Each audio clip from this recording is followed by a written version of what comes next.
know, the Chinese Minister of Environment is going to take part in the event. So what can you expect for the Chinese delegation?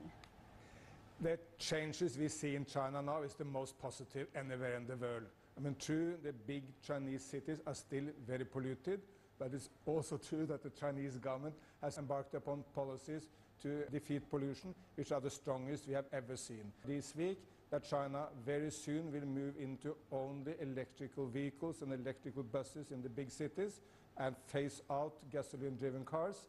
It's a huge moment for humanity. It will be good for China, but it will also drive down the price on these vehicles so that they're affordable for many more people on the planet. However, the Chinese Ministry of Environmental Protection said the period of severe smog will arrive earlier this year, and the concentration of especially harmful PM2.5 particles has been increased by 5.4% compared to the same time last year in the first half of this year.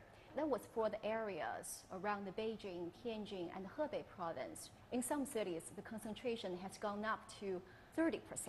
As we know, the Chinese government has been doing this for years. So how would you evaluate the Chinese government's work in tackling smog and air pollution?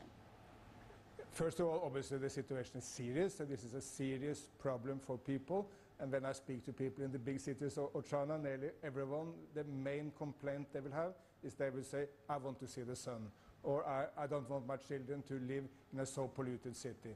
But also at the same time, the government is not dedicated to change the situation, putting in place fantastic policies for electrical mobility, phasing out coal. China is the main driver of the solar revolution of the world. And President Xi has taken the lead, saying that, well, clean water, green forest is the new gold, or that we need to embark upon an ecological civilization. So problems are big, but solutions are coming.